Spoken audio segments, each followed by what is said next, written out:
العالمين والصلاة والسلام على أشرف الأنبياء والمرسلين وعلى آله وأصحابه أجمعين. اللهم رب اشرح لي صدري ويسر لي أمري واحلل عقدة من لساني يفقهوا قولي ولا حول ولا قوة إلا بالله العلي العظيم.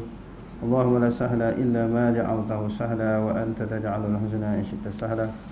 ربي يسر ولا تعسر وأتمم بالخير. أما بعد.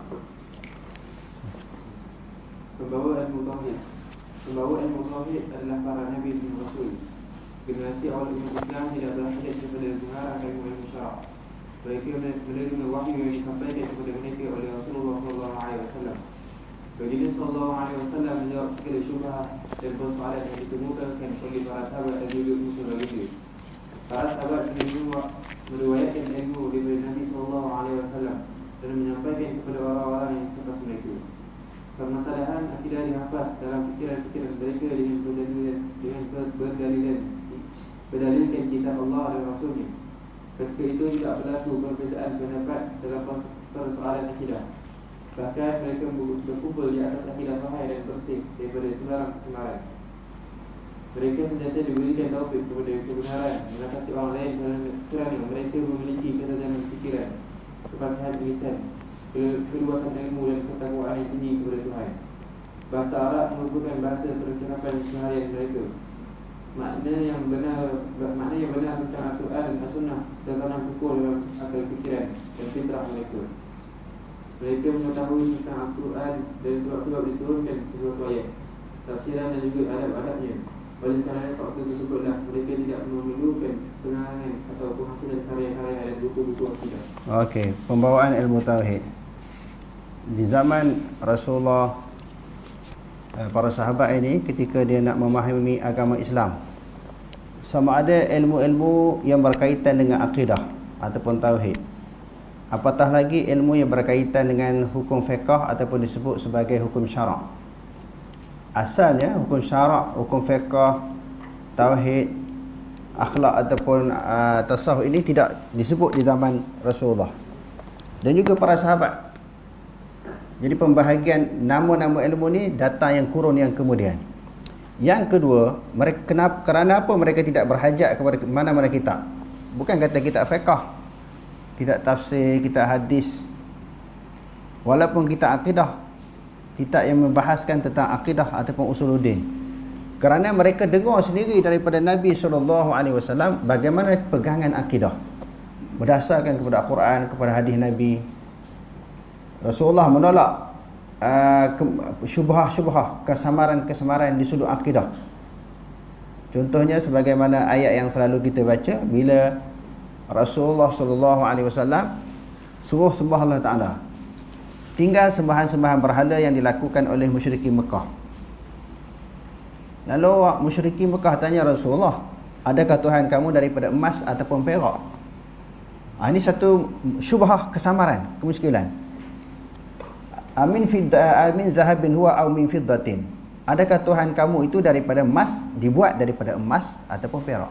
Tuhan kami dibuat daripada batu, kayu, buah kurma dan sebagainya. Tuhan kamu lebih hebat, lebih mulia, lebih bernilai, lebih berkualiti. Adakah dia dibuat daripada emas? Kalau dibuat bukan Tuhan lah.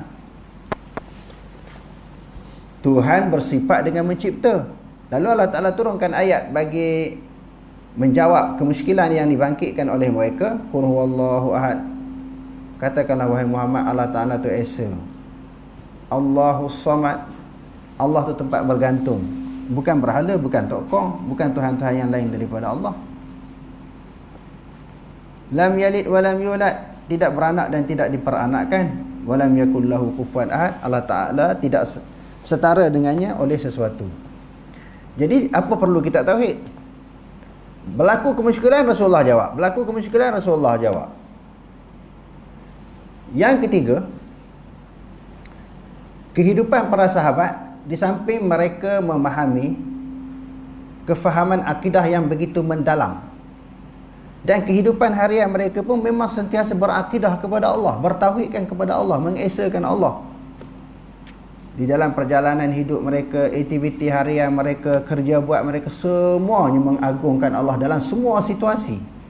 Meletakkan Allahu Akbar. Bukan Allahu Akbar itu ketika sembahyang sahaja. Jadi perkara yang macam ini tidak berhajat kepada kitab, sebab itulah pegangan mereka. Contohnya ayat yang berkaitan dengan ayat-ayat mutasyabihat. Mereka tak penin. Apa yang Allah Ta'ala sebut, mereka pegang. Apa yang disampaikan oleh Nabi, mereka pegang. Mereka imani dan mereka percaya. Yang keempat, hati mereka bersih daripada kesamaran anasi-anasi luar, seperti fahaman falsafah di dalam menentukan kefahaman terhadap Allah Subhanahu Wa Ta'ala. Okey, terus. Apabila tiba zaman tabi'in, Imam Zuhri memulakan syarahan tentang akidah tauhid. Setelah itu ia mula berkembang pada pertengahan kurun kedua, sebagaimana yang dilakukan oleh Imam Malik terhadap kitab Muwatta. Beliau menyusun hadis berdasarkan bab-bab yang berkaitan tauhid seperti iman, tauhid, ilmu dan lain-lain. Penghasilan karya berkaitan dengan ilmu tauhid mungkin berikutan berlaku perselisihan fahaman dan amalan bid'ah yang membabitkan akidah dan tauhid pada akhir zaman sahabat. Misalnya, permasalahan al-qadar, orang yang pertama yang membicarakan tentangnya ialah Ma'bad al-Juhani, meninggal pada tahun 80 Hijrah. Permasalahan aliran Syiah dan sikap keterlaluan terhadap keluarga ahli bait dan fitnah Abdullah bin Sabah. Jadi zaman tabi'in baru mulalah.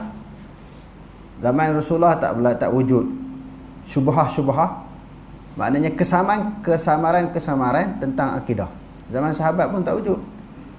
Dia muncul di zaman tabi'in. Orang tak percaya kepada qada dan qadar. Sikap melampau daripada golongan Syiah yang mendewakan Sayyidina Ali. Bukan sahaja mereka melebihkan Sayyidina Ali lebih daripada sahabat-sahabat yang lain, bahkan mereka, sebahagian daripada mereka mencaci yang dipanggil subbus sahabah, maki sahabat-sahabat yang lain selain daripada Sayyidina Ali. Mereka hina dan mereka persendakan. Jadi pada masa itu muncullah banyak perkara syubhah, kesamaran, kekeliruan. Terpaksa ulama di zaman tabi'in ini tampil untuk menulis beberapa buah buku bagi menjawab persoalan yang dibangkitkan oleh musuh-musuh Islam. Okey, terus. Sebelum itu lagi telah berlaku bid'ah golongan Khawarij yang menghukumkan kafir kepada orang yang melakukan dosa besar. Jadi Khawarij mengkafirkan orang melakukan dosa besar. Zaman Rasulullah tak berlaku macam tu, zaman sahabat pun tak berlaku macam tu. Orang yang melakukan dosa besar masih dianggap sebagai mukmin. Tetapi disebut mukmin yang apa? Mukmin yang asi, mukmin yang derhaka kepada Allah. Zaman Rasulullah tak dikafirkan. Orang yang buat maksiat zaman sahabat pun tak berlaku. Individu yang melakukan maksiat dikafirkan, tapi berlaku di zaman tabi'in. Lalu terpaksalah ulama tulis banyak buku untuk jawab kemusykilan, kekeliruan yang ditimbulkan oleh mereka. Okey, terus. Setelah itu muncul pula golongan Mu'tazilah menerusi tangan Wasil bin Atha, meninggal pada tahun. Mu'tazilah ni banyak menggunakan logik, mantik, akal, mendahulukan akal lebih daripada dalil. Meninggal pada tahun 131 Hijrah. Beliau telah menghasilkan karya berkaitan beberapa persoalan akidah yang menyalahi pegangan para sahabat dan tabi'in. Bahkan beliau juga telah keluar daripada ijma' qurun yang terbaik dalam persoalan jadi akidah yang dipegang terkeluarlah daripada pendirian, pegangan sahabat dan juga tabi'in. Terus. Oleh kerana itu, tokoh tabi'in bangkit membantah pandangan tersebut dan melakukan perdebatan tentangnya. Masa itu dah berlaku debat lah. Jadi ulama-ulama dulu di samping alim, banyak ilmu, banyak maklumat, ulama dulu berani berdebat. Berdebat ni bukan nak cari kemenangan, kita nak cari kebenaran. Banyak ayat-ayat Quran yang Allah Ta'ala suruh kita berdebat. Cuma debat ini asing bagi orang kita. Berdebat ni dia jadi bergaduh, dia jadi berbalah, dia jadi berpuak. Sebab masing-masing nak menentukan siapa menang. Dia menang dan pihak lain kalah. Allah Subhanahu Wa Ta'ala sebut dalam Al-Quran, Qul hatu burhanakum in kuntum sadiqin. Datangkanlah hujah kamu sekiranya kamu orang yang benar. Maka bila nak berhujah, kena ada fakta, ada dalil, ada maklumat. Jadi sebelum berlakunya debat itu, masing-masing perlu membuat satu kajian yang mendalam terhadap sesuatu pegangan. Dan Allah Subhanahu Wa Ta'ala sebut lagi di dalam Al-Quran, ud'u ila sabili rabbika bil hikmah wal mau'izati hasanah wajadilhum billati hiya ahsan.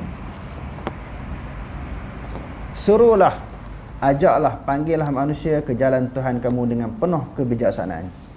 Bil hikmah, yakni bil Quran was sunnah. Itu makna bil hikmah. Hikmah ni orang terjemahkan lemah lembut, tak betul. Ada ketika kena lemah lembut, ada ketika kena tegas, ada ketika kena garang. Jadi di dalam kitab-kitab tafsir, kebanyakan ulama bil hikmah ni kata yakni bil Quran wa bil hadis. Hikmah ni maknanya kita berhujah dengan mengikut dalil Quran dan hadis. Wajadilhum billati hiya ahsan. Berdebatlah mereka dengan cara yang terbaik. Debat ini memang dianjurkan dalam Al-Quran. Sebab bila berdebat ini kita tahu di mana kelemahan hujah kita, di manakah kehebatan hujah musuh, hujah lawan. Jadi daripada situ kita mengkaji. Tapi jangan meletakkan kemenangan di dalam debat. Bukan nak menang, dia nak benar. Kadang-kadang apa yang kita pegang salah. Bila berada di medan debat, orang hujah-hujah, oh salah. Lalu kita mengundur.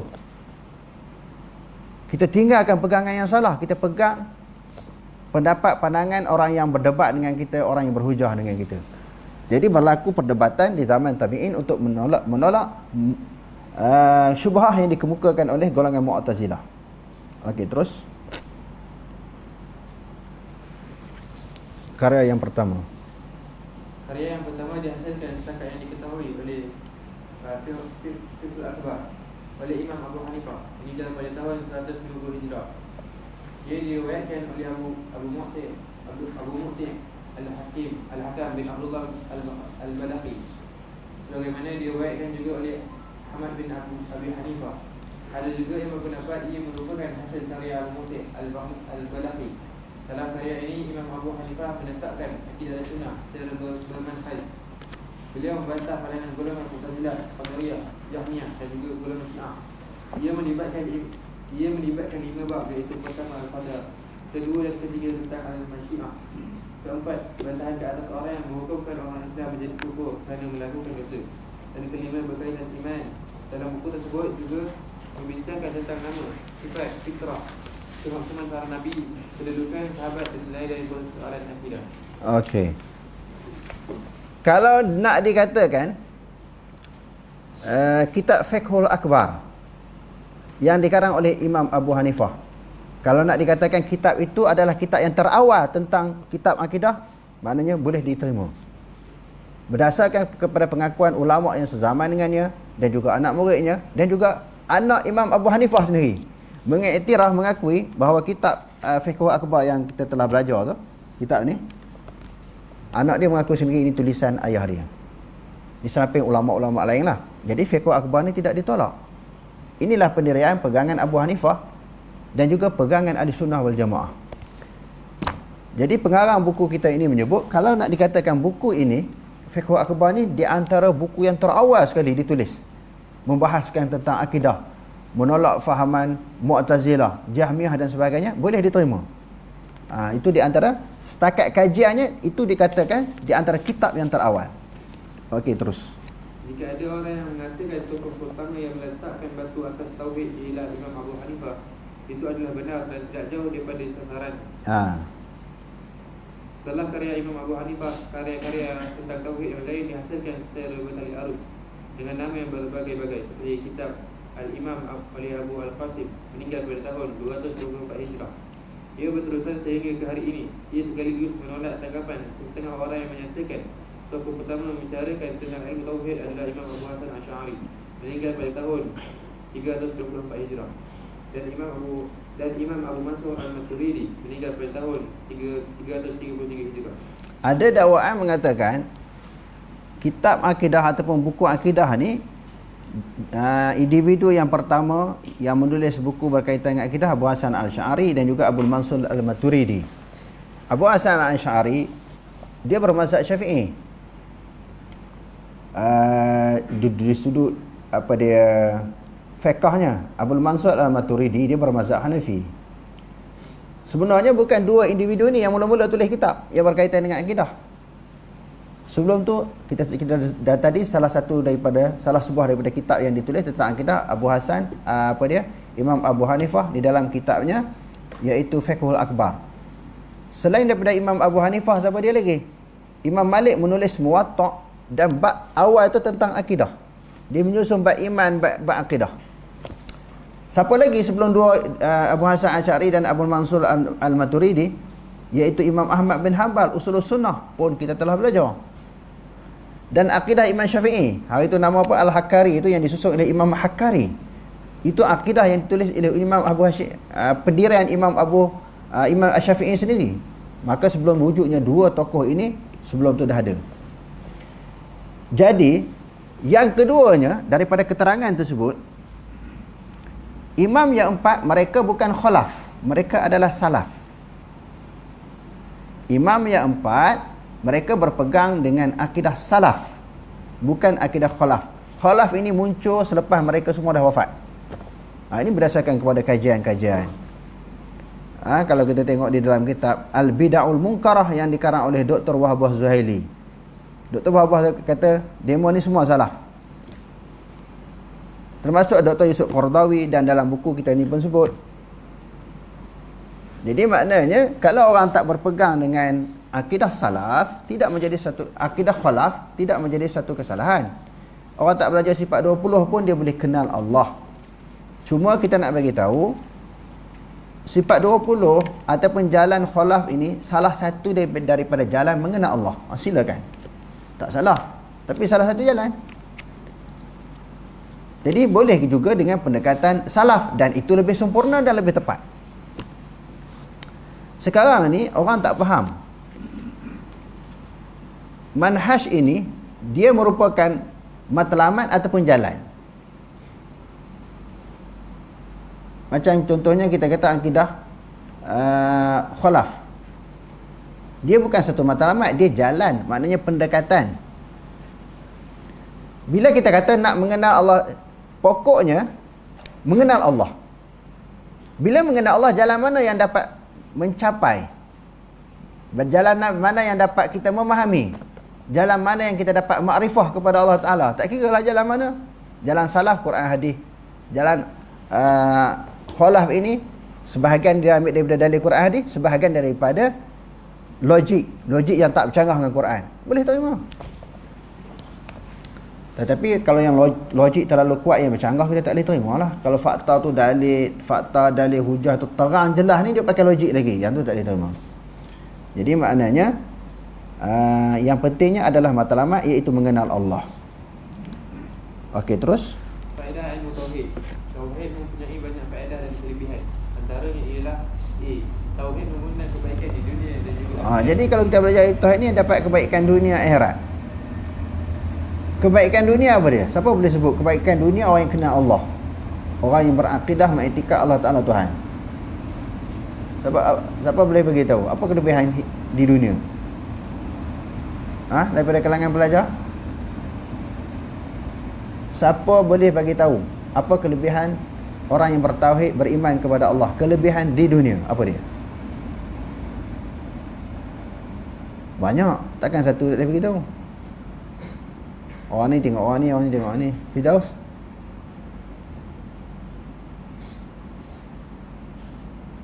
Tak pernah terfikir macam mana masuk Islam ni? Tak pernah terfikir apa kelebihan kita berakidah, beriktikad Allah Ta'ala Tuhan, mempunyai iktikad akidah yang betul. Okey, sekali lagi soalan, siapa boleh jawab? Habib, apa dia bangun? Tadi nak cakap tadi, bangun. Bangun. Apa dia?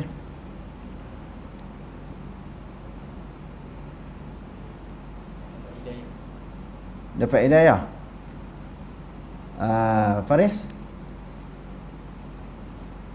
bangun.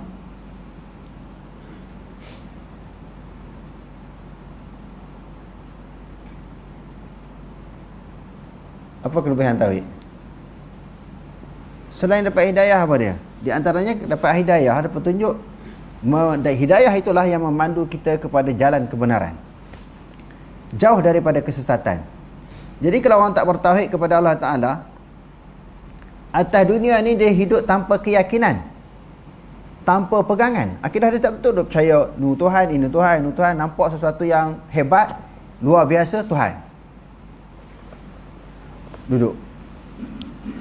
Jadi selain daripada hidayah, maka dia hidup di dalam keadaan ketenangan, dan dia boleh bergantung apabila berlaku sesuatu kesulitan. Sebab tu disebut Allahus Samad. Allah Ta'ala tempat bergantung. Kalau tak ada akidah, dia nak bergantung dengan siapa? Kalau tak ada akidah, nak bergantung dengan siapa? Nak berdoa dengan siapa? Dengan tok kong, dengan berhala. Boleh bagi manfaat ke? Jadi banyaklah kelebihan orang yang bertauhid kepada Allah di dunia. Okey, terus di akhirat besok, balasan yang besar masuk syurga lah. Okey, yang kedua, tauhid merupakan sebab terbesar bagi melepaskan kesukaran di dunia dan juga akhirat, membendung hukuman di dunia dan juga akhirat, dan mengundang segala nikmat dan kebaikan. Membendung hukuman di dunia. Orang yang tak ada tauhid, tidak ada keyakinan, kepercayaan kepada Allah, kepada hari akhirat, kepada azab kubur, azab neraka. Dia boleh melakukan berbagai kesalahan, mencuri, merompak, berzina, terpaksa kena dijatuhkan hukuman atas dunia sebab dia rejam, pancung dan sebagainya. Sebab apa? Dia tidak ada tauhid. Bila dia tidak ada pegangan, tidak mengiktikad Allah Ta'ala Tuhan, dia tidak memikirkan tentang dosa pahala, tentang hari berbangkit, hari balasan, tentang mizan. Sebab tu dia berani buat, bunuh orang ke, mencuri ke, merompak ke. Tak ada undang-undang lah, tak ada pegangan, tidak ada i'tiqad, tidak ada kepercayaan kepada Allah. Okey, terus. Tauhid menghasilkan keamanan yang sempurna di dunia dan juga akhirat. Aman hati kita. Bila berpegang dengan akidah tauhid ni, hati dia jadi tenang. Tenang di dunia dan tenang di akhirat. Musibah, ujian, bala mesti berlaku. Tetapi dengan orang yang dia beriman, orang yang memiliki akidah, berbeza dengan orang tak ada akidah apabila berhadapan dengan sesuatu ujian. Bila ujian datang, dia redha, serah kepada Allah, ini takdir Allah. Allah Ta'ala bagi sesuatu ujian, ada kelebihan, ada munafaat, ada kebaikan kepada hamba. Ada perkara-perkara yang tersirat yang manusia tak tahu. Semuanya ada hikmah. Dan oleh kerana syurga tu tempat nikmat, tempat seronok, takkan nak masuk begitu sahaja tanpa ujian. Orang nak dapat hadiah dalam peperiksaan, kena masuk periksa dulu, dapat nombor. Dia lulus periksa, barulah dapat hadiah. Nak dapat hadiah tanpa terlibat dengan peperiksaan, peperiksaan itulah ujian, bala, musibah. Jadi penting. Allah Ta'ala kata dalam Quran, hasiban nasu an yutraku an yaqulu amanna wa hum la yuftanun wa laqad fatanna alladhina min qablihim fala ya'lamanna Allahu alladhina sadaqu wa la ya'lamanna al-kadhibin. Adakah manusia menyangka mereka akan dibiarkan begitu sahaja dengan mengatakan kami orang-orang yang beriman kepada Allah? Tak kena ujian apa-apa pun. Allah Ta'ala tak test lagi, semua mengaku beriman. Dia kata dia telah beriman, mempunyai iman yang kukuh kepada Allah, sedangkan Allah Ta'ala tak uji lagi pun. Lalu Allah Ta'ala kata, sesungguhnya kami telah menguji orang yang terdahulu sebelum mereka, dan kami mengetahui siapa-siapa yang benar beriman kepada Allah, siapa-siapa yang dusta terhadap Allah. Mengaku beriman padahal tak beriman. Kena ujian, dia rasa susah, rasa menderita, rasa sengsara. Kena ujian, dia kata Allah Ta'ala bala dia. Dia tak berserah kepada Allah. Dan Allah Ta'ala juga menyebut dalam Quran, di dalam ayat yang lain, am hasibtum an tadkhulul jannah walamma ya'tikum masalul ladzina khalu min qablikum massatuhumul ba'sa'u wad-dharra'u wa zulzilu hatta yaqula ar-rasul wal ladzina amanu ma'ahu mata nasrullah ala inna nasrallahi qarib. Adakah kamu menyangka kamu boleh masuk syurga Allah Ta'ala dengan senang dan mudah?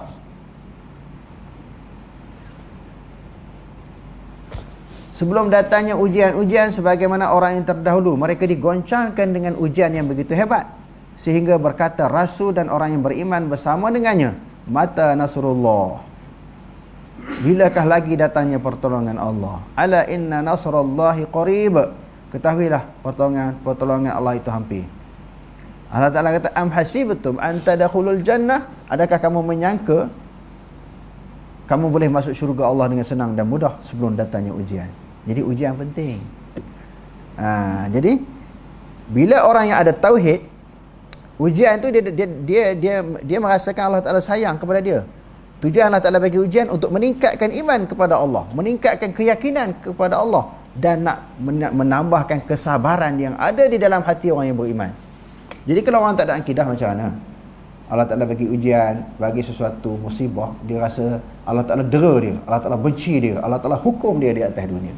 Itu beza orang yang ada akidah dengan orang yang tak ada akidah. Okey, terus. Firman Allah Subhanahu wa taala, "Alladzina amanu wa lam yalbisu imanahum Maksudnya orang-orang yang beriman dan tidak mencampur adukkan iman mereka dengan kezaliman, syirik. Mereka itulah orang-orang yang mendapat keamanan dan mereka lah orang-orang yang mendapat hidayah petunjuk. Orang yang tak syirik beriman, dia dapat keamanan, hati dia tenang. Okay, terus Tauhid menghasilkan petunjuk yang sempurna dan taufik untuk mendapat pahala dan kebaikan. Terus Tauhid menyebabkan Allah mengampunkan dosa dan menghapuskan segala kesalahan. Dalam hadis kursi yang diriwayatkan daripada Anas radhiyallahu anhu menjelaskan, "Ya ibn Adam, innaka law ataitani bi turabil ardi khataaya thumma laqitani la tusyriku bi syai'an la ataituka bi turabiha maghfiratan." Maksudnya, wahai anak Adam, jika ada sekalian menemuiku dengan sepenuh bumi kesalahan, kemudian anda menemuiku dengan tidak mensyirikkan aku dengan sesuatu, nescaya aku datang dengan sepenuh bumi juga keampunan. di antara kelebihan tauhid, Allah Ta'ala ampun dosa. Kalau orang tak ada tauhid, Allah Ta'ala tak ampun. Dia dalam keadaan kesyirikan, kafir, sesat, Allah Ta'ala tak ampun. Jadi tauhid penyebab sesuatu dosa diampun oleh Allah. Jadi kalau sekiranya berada di dalam kekufuran, dia buat dosa, Allah Ta'ala tak ampun. Sebab ayat selalu Quran yang selalu kita baca tu kan, innallaha la yaghfiru an yushraka bihi wa yaghfiru ma duna dzalika liman yasha. Sesungguhnya Allah Ta'ala tidak mengampun sesuatu yang disyirikkan dengannya, sesuatu perbuatan yang syirik dengan Allah Ta'ala. Dan Allah Ta'ala mengampun dosa selain daripada syirik. Jadi kelebihan tauhid di antaranya adalah penyebab kepada dosa diampun oleh Allah. Okey, terus Tauhid menyebabkan seseorang dimasukkan ke dalam syurga. Hal ini berdasarkan hadis riwayat Jabir bin Abdullah, Rasulullah sallallahu alaihi wasallam bersabda, "Annahu man mata la yushriku billahi syai'an dakhala jannah." Maksudnya, sesungguhnya orang yang mati dalam keadaan tidak mensyirikkan Allah dengan sesuatu pasti masuk syurga. Tauhid penyebab terbesar memperolehi keredaan dan syafaat daripada Rasulullah sallallahu alaihi wasallam. Kalau tak ada akidah, macam mana nak dapat syafaat Nabi? Orang yang syirik tak dapat syafaat Nabi. Jadi orang yang ada tauhid, orang yang ada akidah ni dapat syafaat Nabi. Terus hal ini berdasarkan hadis riwayat Abu Hurairah radhiyallahu anhu yang menjelaskan Rasulullah sallallahu alaihi wasallam bersabda, "As'alun nas bi syafa'ati yaum al-qiyamah man qala la ilaha illallah khalisan min qalbihi aw nafsihi." Maksudnya, manusia yang paling bahagia dalam menikmati syafaatku ialah orang yang mengucapkan tidak ada Tuhan yang berhak disembah melainkan Allah dengan penuh ikhlas daripada hati atau dirinya. Matlamat mempelajari ilmu tauhid. okey, apa matlamat? Setiap ilmu yang dipelajari, setiap perbuatan, tindakan mesti ada matlamat. Contohnya kita mari ke sini, apa matlamat kita? Setiap perbuatan dia tidak boleh lari daripada matlamat. Tujuan sesuatu perbuatan itu dilakukan. Jadi belajar ilmu tauhid ni apa? Apa dia punya matlamat? Okey, terus Tujuan utama mempelajari ilmu tauhid ialah mengeluarkan diri daripada belenggu taklid kepada usaha mencari pendalilan. Kalau tak belajar duk turuk punggung orang kata yang tu itu. Kita tak boleh berhujah, tak boleh berdebat sebagaimana yang kita sebutkan tadi. Kita tidak ada dalil. Jadi orang yang mengaji tauhid ni dia ada dalil. Jadi alhamdulillah. Saya duk sebut 2-3 kali di sini. Orang yang mengaji di sini alhamdulillah kita nampak dia ada dalil, ada fakta. Bila berhujah, muzakarah dengan orang, dia boleh mengeluarkan dalil daripada Quran, sama ada ayat Quran ataupun terjemah dia, ataupun sekurang-kurangnya hadis Nabi ataupun terjemah hadis. Dia boleh cerita pendapat dengan fakta, dengan ilmu, dengan maklumat yang dia ada. Kita nak bagi orang jadi cerdik, orang jadi bijak. Bukan ikut je tanpa ada hujah dan dalil. Ini jadi masalah. Kalau kita ikut buah Tok Guru kan, kalau Tok Guru silap macam mana? Dan saya tak pernah suruh, bukan kata paksa, suruh pun tidak seorang ikut pendapat saya. Tak, dalam masalah aqidah ke, di dalam masalah fiqh ke, jangan ikut. Apa yang kita nak ikut? Quran hadis. Ittabi'u ma unzila ilaikum min rabbikum. Ikutlah apa yang diturunkan oleh Tuhan kamu. Apa yang kita nak ikut? Quran hadis. Jadi nak bagi orang cerdik ni kena ajak orang ikut Quran hadis. Jadi kalau kita tak mengajar Quran hadis, macam mana orang nak faham Quran hadis? Macam mana orang nak kembali kepada Quran hadis? Itu yang menyebabkan banyak orang muqallid. Muqallid ini ataupun orang yang taklid ini, dia tak boleh lari. Semua orang terlibat dengan masalah taklid ni. Dalam bab yang tak ada dalil, tak ada hujah, tak apalah kita taklid. Tetapi di dalam isu, di dalam bab, dalam masalah yang kita boleh cari dalil, kenapa kita nak taklid? Khususnya berkaitan dengan bab akidah. Benda tu dah terang, lagi nyata. Kenapa kita nak taklid? Sedangkan bab ketuhanan, bab sifat-sifat Allah Subhanahu Wa Taala termaktub di dalam Al-Quran dan juga di dalam hadis.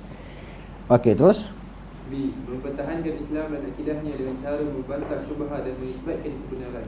Tadi kelebihannya, matlamatnya nak cari dalil. Yang keduanya, kita akan mempertahankan agama Islam. Contohnya berlakunya pemikiran sesat, ajaran-ajaran sesat, kita bangun tampil untuk menjawab. Sebab kita sayang kepada Islam. Benda-benda yang tak betul ni, kita akan jawab, kita akan tentang, kita akan lawan. Kerana ianya termasuk sebahagian daripada kemungkaran. Munkar ni bukan kata berjudi, minum arak saja. Munkar ni termasuk pemikiran, fahaman yang salah dan terpesong daripada akidah ahli sunnah wal jamaah. Bila munkar, Nabi kata, man ra'a minkum munkaran fayughayyirhu. Barang siapa yang melihat kemungkaran, dia kena ubah. Tengok ajaran sesat, tengok pemikiran yang sesat, fahaman yang salah, kita kena ubah, kena tentang, kena sampaikan maklumat yang betul. Itu di antara matlamat pengajian ilmu tauhid. Okey, terus. C. Membetulkan gambaran yang salah tentang Allah, alam dan juga kehidupan dan hubungannya dengan yang lain. Ini di antara benda penting. Membetulkan gambaran yang salah tentang Allah. Yang orang buat andaian Allah Ta'ala begini. Sedangkan benda tu bukan ada dalil dalam Quran hadis. Ini di antara matlamat yang ketiga ni, kita nak dedahkan Allah Ta'ala begini sebagaimana yang disebut dalam Quran hadis. Hak berdasarkan kepada logik, andaian itu bukan sifat ketuhanan. Itu bukan Tuhan, itu andaian kamu. Itu andaian kamu. Itu bukan sifat Allah. Sifat Allah sebagaimana yang dalam Quran dan hadis. Yang tak ada Quran hadis, itu bukan sifat Allah. Nak mengatakan sesuatu terhadap Allah, mesti ada dalil. Mesti ada hujah, mesti ada fakta. Dalil hujah dan fakta itu termaktub di dalam Al-Quran. Okey, terus. Kewajipan beriltizam dengan akidah yang sahih. Setelah kita mengenali Allah, memahami akidah dengan mendalam, kita kena iltizam pula terhadap akidah yang sahih itu. Allah Ta'ala sebut dalam Al-Quran, ya ayyuhallazina amanu taqullaha haqqa tuqatih wa la tamutunna illa wa antum muslimun. Wahai orang-orang yang beriman, takutlah kamu kepada Allah dengan sebenar-benar takut. Jangan kamu mati melainkan dalam keadaan kamu Islam. Apa maksud Islam? Serah diri kepada Allah Ta'ala. Sejak kita dilahirkan, berpegang teguh dengan akidah yang sahih, sampailah kita mati. Itu di antara kewajipan kita di dalam akidah yang sahih, kita beriltizam, maknanya istiqamah di dalam pegangan tersebut. Sebab di sana ada di kalangan orang yang sebahagiannya dia beriman ketika dalam waktu yang tertentu, lepas tu dia jadi kafir balik, beriman balik, kafir balik. Maknanya tak ada iltizam, tak ada istiqamah, tak ada ketetapan. Innal ladzina amanu summa kafaru summa amanu summa kafaru summa zadu kufra lam yakunillahu liyaghfira lahum wa la liyahdiyahum sabila. Allah Ta'ala kata ada di kalangan orang beriman, lepas tu kafir, beriman, kafir, dan berterusan dalam keadaan kafir. Tak ada iltizam dengan keimanan. Jadi kita belajar akidah ni kena iltizam di atas akidah yang sahih. Okey, terus.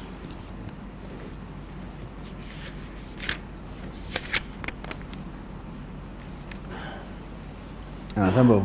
Kewajipan beriltizam dengan akidah sahih. Akidah yang sahih adalah akidah yang berasaskan dalil-dalil daripada Alkitab dan Sunnah. Orang Islam dikhendaki beriltizam dengannya kerana faktor-faktor berikut. A.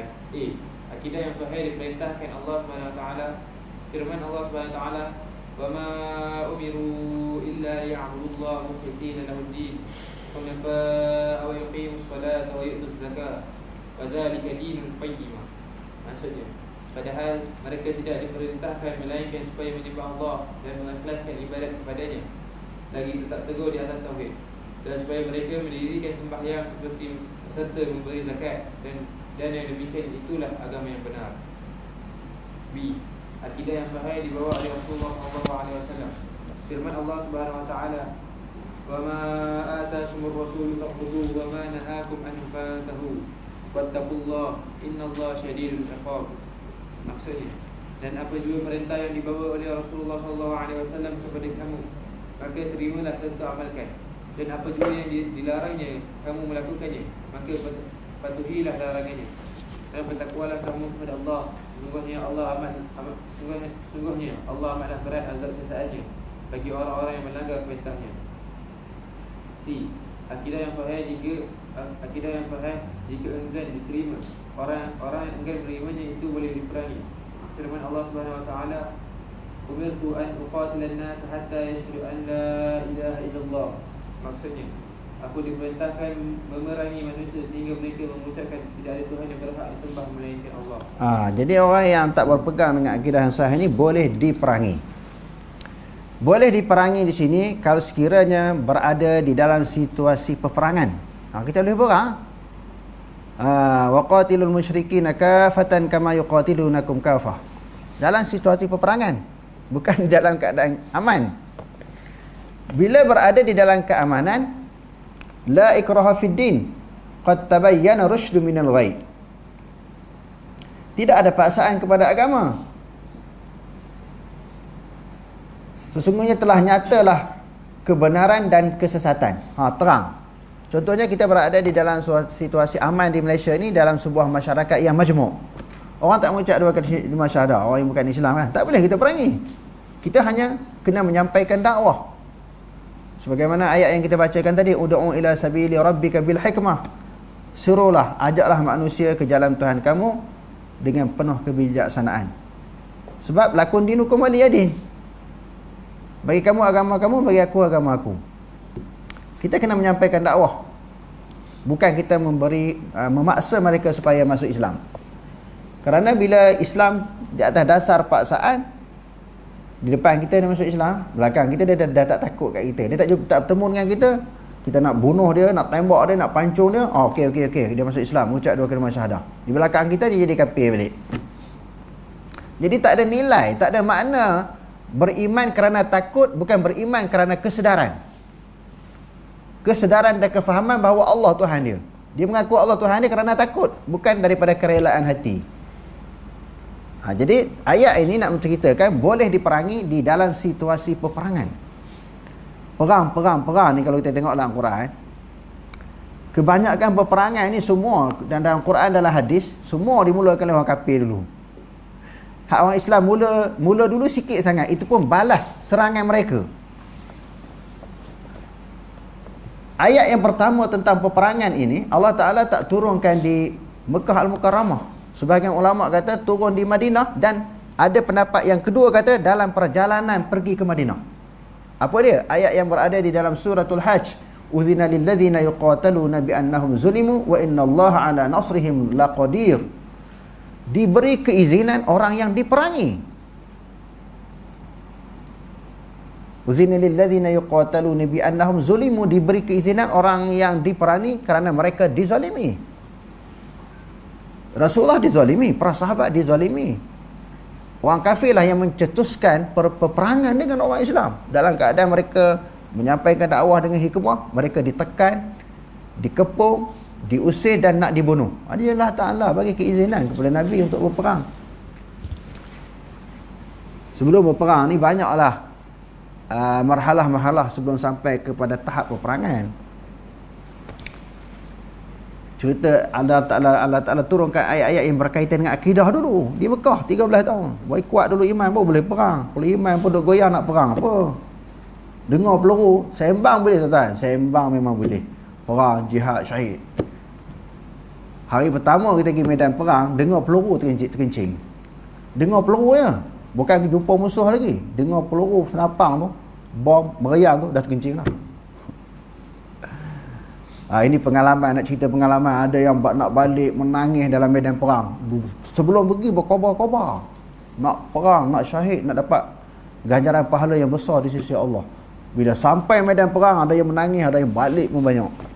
Sebab tu kita tengok dalam Quran, kenapa perang ni dia datang ayat tu lambat. Sampai di Madinah baru datang ayat perang. Rupanya bagi kuat iman dulu. Perang ni melibatkan kematian, kecederaan, kehilangan harta benda, nyawa, keluarga. Bukan senang tuan-tuan. Saya ada sikit pengalaman disebut baca di antara buku-buku, di selain daripada berkawan dengan mujahidin. Saya banyak membaca buku-buku yang ditulis oleh Syekh Abdullah Azam. Ada beberapa orang sahabat kita daripada tabligh di dalam medan perang. Dia pergi berperang, dia ajak pergi keluar Hurush. Hurush ni keluar lah 3 hari, 40 hari setahun kan. Dia pergi ajak mujahidin perang untuk kuat iman. Lepas tu orang harap kata, kalau betul kamu kuat iman, kamu pergi duduk medan depan tu, sah depan. Kalau betul kamu kuat iman, orang mujahidin tu tak ada kuat iman. Dia ajak pergi keluar 3 hari, 4 hari. Saya tidak tabligh bagus, tapi ada benda-benda yang perlu diperbaiki. Orang duduk di medan jihad, jangan duduk ajak pergi keluar.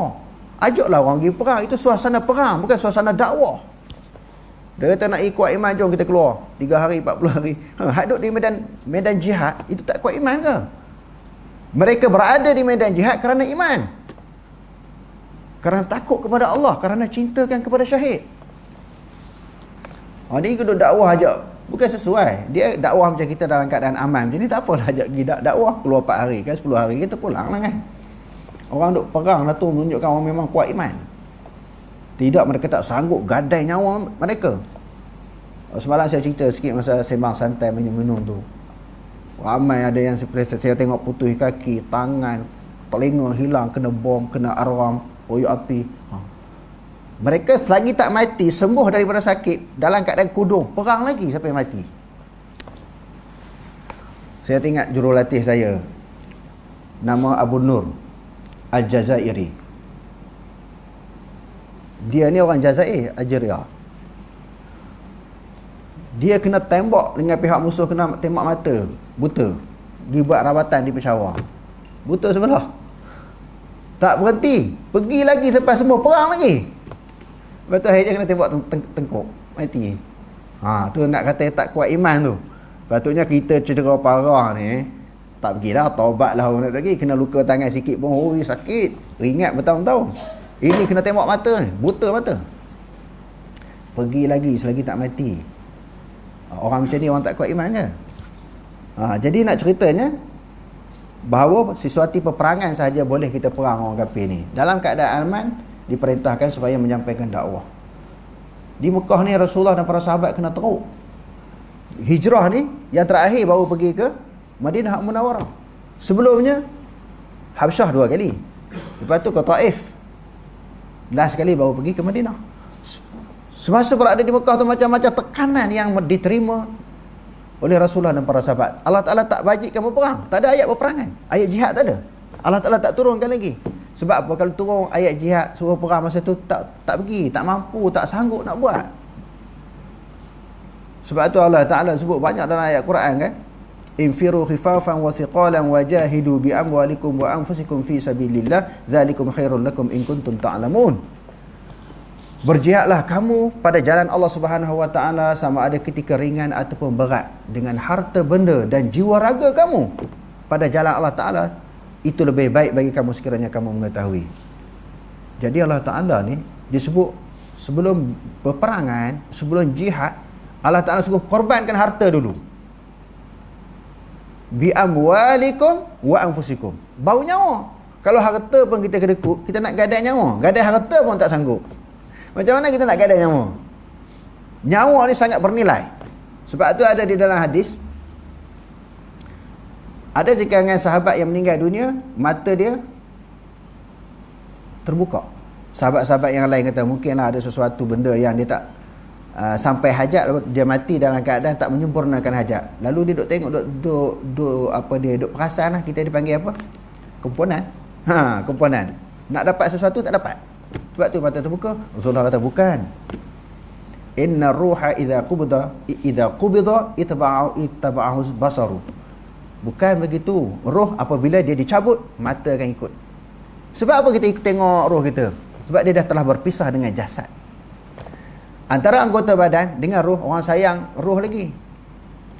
Orang kena kecil manis, doktor kata pakcik ni kena potong kaki, aku tidak mati, kuman tu dah merebak naik atas kepala mati kan. Sanggup tak potong kaki? Potong tak apalah, asalkan dapat selamatkan nyawa. Nyawa dengan kaki mana dia sayang? Nyawa lah, roh ni kan.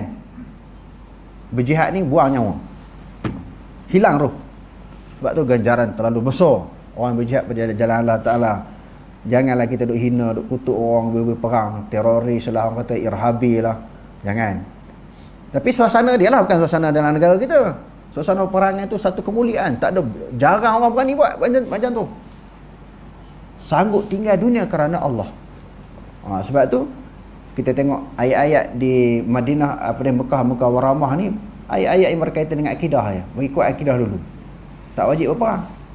Macam kita ni alhamdulillah duduk dalam keadaan negara yang aman, tak berperang. Kalau perang semua pun tak berani nak berperang. Taubat tak berani pergi. Sembang kita boleh. Jadi sebab tu Allah Ta'ala tahu jiwa orang Melayu ni dia lembut, sentimental, dia penakut. Sebab tu Allah Ta'ala jadikan suasana aman di dalam negara kita. Bersyukur kepada Allah. Tak perlu kita minta supaya jadi peperangan. Jadi susah. Jadi iman kita pun lemah. Okey, terus. Akidah yang sahih adalah akidah yang benar yang diutuskan para rasul dan diturunkan kitab. Firman Allah Subhanahu wa taala, "Wa ma arsalna min qablika min rasulin illa nuhi ilayhi annahu la ilaha illa ana fa'budun."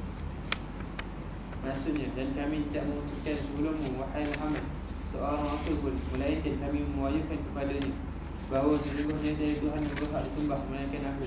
Oleh itu, beribadatlah kamu kepadaku.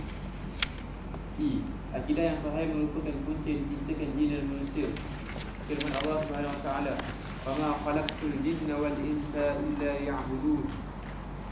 Maksudnya, dan ingatlah aku tidak menciptakan jin dan manusia melainkan untuk mereka menyembah dan beribadat kepadaku. Jadi punca lah akidah yang sahih itulah Allah Ta'ala jadikan jin dan manusia. Tujuan dijadikan dua makhluk ini adalah untuk beribadah mentauhidkan Allah. Mentauhid dan beribadah kepada Allah. Okey, terus. Akidah yang sahih merupakan punca kebahagiaan di dunia dan juga akhirat. Dalam hadis riwayat Abu Hurairah radhiyallahu anhu menjelaskan, Rasulullah sallallahu alaihi wasallam bersabda, "As'adun nasi bi syafa'ati yaum al-qiyamah man qala la ilaha illallah khalisan min qalbihi aw nafsihi." Maksudnya, manusia yang paling bahagia dalam menikmati syafaatku ialah orang yang mengucapkan tidak ada Tuhan yang berhak disembah melainkan Allah dengan penuh keikhlasan daripada hati atau dirinya. Dalam akidah tauhid dalam kehidupan manusia. Akidah tauhid merupakan agama hanif, agama yang lurus dan agama fitrah. Ia wujud bersama dengan kewujudan manusia di muka bumi sebagaimana yang terdapat dalam qat'i, iaitu Al-Quran, yang merupakan sumber yang paling boleh dipercayai dalam sejarah hidup manusia. Firman Allah Subhanahu wa taala, "Faqim wajhaka lid-din hanifa, fitratallahi allati fatara an-nas 'alayha, la tabdila li khalqillah, dzalika dinul qayyim, walakin aktsaran nas la ya'lamun."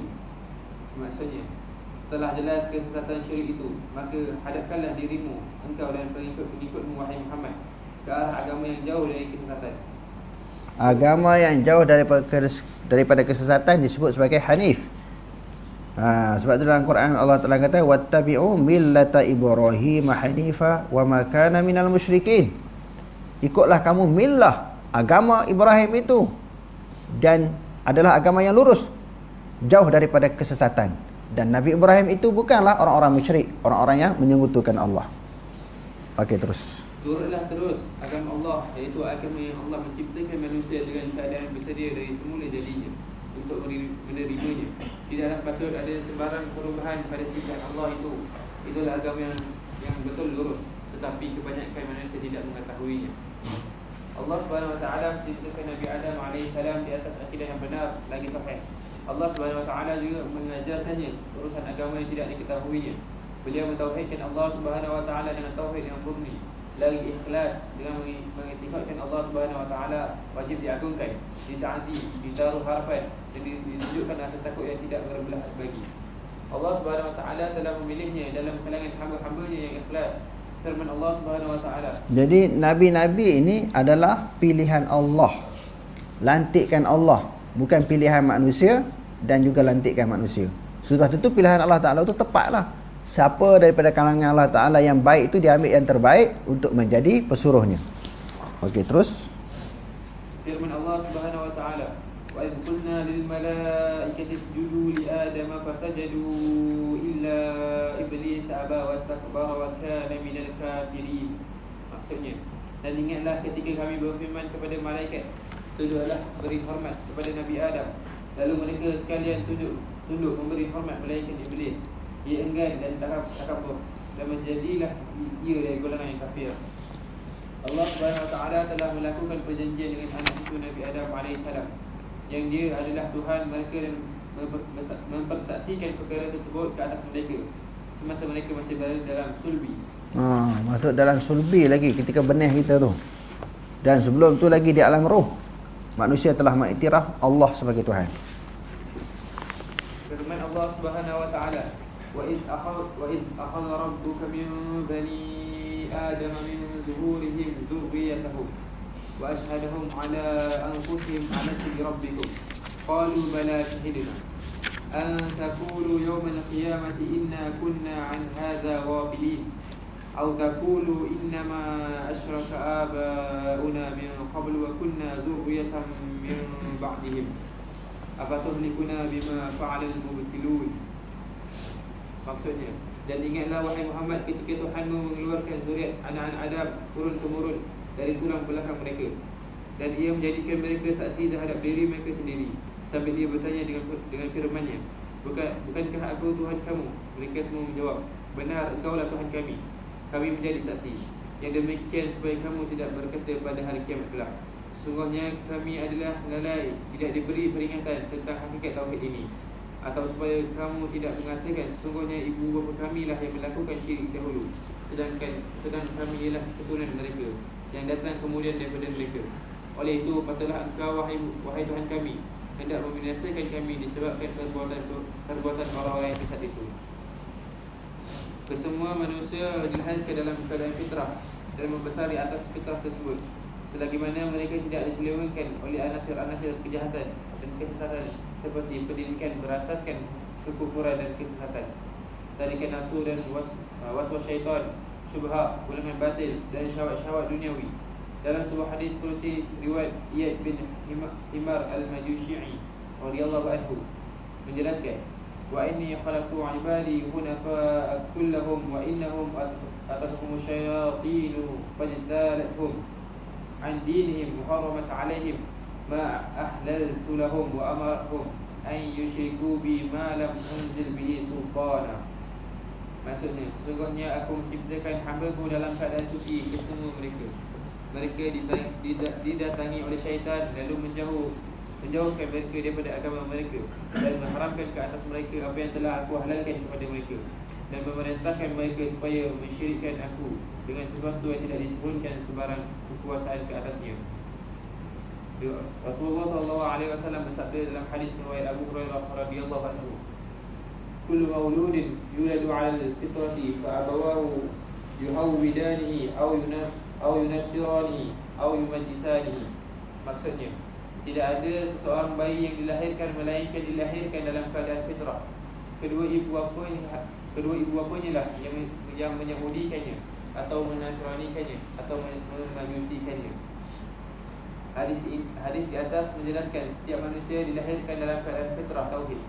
Ia juga berkaitan dengan manusia yang pertama, iaitu Nabi Adam alaihissalam. Akidah tauhid dan kebaikan merupakan perkara asas yang dibawa oleh Nabi Adam alaihissalam. Generasi pertama anak cucu Nabi Adam adalah berada di atas landasan tauhid yang murni. Jadi tauhid ini mula daripada Nabi Adam lagi. Sebab tu dalam hadis yang kita baca tadi, setiap bayi yang dilahirkan, dia dilahirkan di dalam keadaan fitrah semula jadi yang mentauhidkan Allah, yang bertuhankan Allah. Semua lagu tu dalam ketika dia dilahirkan, hati dia bersih, suci. Yang menyebab dia rosak maknanya didikan, sama ada ibu bapa ataupun suasana persekitaran dia ataupun godaan daripada syaitan yang dia ikut. Tu jadi sesat. Hak jadi kafir sesat atas dunia ni sebab tu. Asal-asal hati mereka bersih. Sebab dilahirkan dalam keadaan fitrah semula jadi nak beriman kepada Allah. Okey, terus. Akidah syirik dan kesesatan adalah merupakan perkara baru timbul selepas beberapa generasi. Syirik tu datang kemudian. Asalnya orang bertauhid kepada Allah. Dan beberapa masa berlalu selepas kewafatan Nabi Adam AS. Ia berlaku secara beransur-ansur selepas itu. Berdasarkan riwayat yang sahih daripada Ibn Abbas radhiyallahu anhu menjelaskan, jarak antara Adam dan Nuh adalah sebanyak 10 kurun. Kesemuanya berada di atas landasan yang benar. Kemudian mereka berselisih. Lalu Allah mengutuskan para rasul yang membawa berita gembira dan berita amaran. Berdasarkan keterangan di atas, Akidah yang benar dan tauhid yang murni merupakan asal pegangan manusia. Kesesatan, kesyirikan dan juga keberhalaan merupakan perkara yang baru muncul selepas berlalu beberapa masa yang lama, selepas kewafatan Nabi Adam AS. Jadi akidah Nabi Adam yang pertama diberpegangkan dengan akidah tauhid dan diikuti oleh anak cucu dia. Bila dah selepas pada jangka masa yang panjang, berlakulah kesyirikan. Punca syirik ni sebab apa? Kerana manusia banyak menggunakan akal, logik daripada dalil. Bila dia nampak satu benda yang pelik, Nabi Adam dia pegang Allah Ta'ala tu Tuhan dia. Jadi anak-anak dia pun pegang macam tu. Adalah anak-anak sebahagian anak-anak dia tu yang sesat, anak cucu dia tu. Tetapi yang masih berpegang dengan akidah Nabi Adam ini, maka yang tu betul. Yang menyeleweng itu kerana banyak menggunakan akal. Nampak sesuatu yang pelik, dianggap sebagai Tuhan. Sampailah zaman sekarang ni, dan benda itu akan berlaku sampai kiamat. Mendahulu, punca di antara punca syirik, punca sesat, punca bid'ah, banyak guna akal daripada fakta, daripada dalil. Bila akal ni, manusia ada berapa ribu orang. 1000 manusia, 1000 pemikiran, 1000 logik. Orang ni kata Tuhan macam ni, orang ni kata macam ni, orang ni kata macam ni. Sebab tu wujudnya berbagai-bagai agama.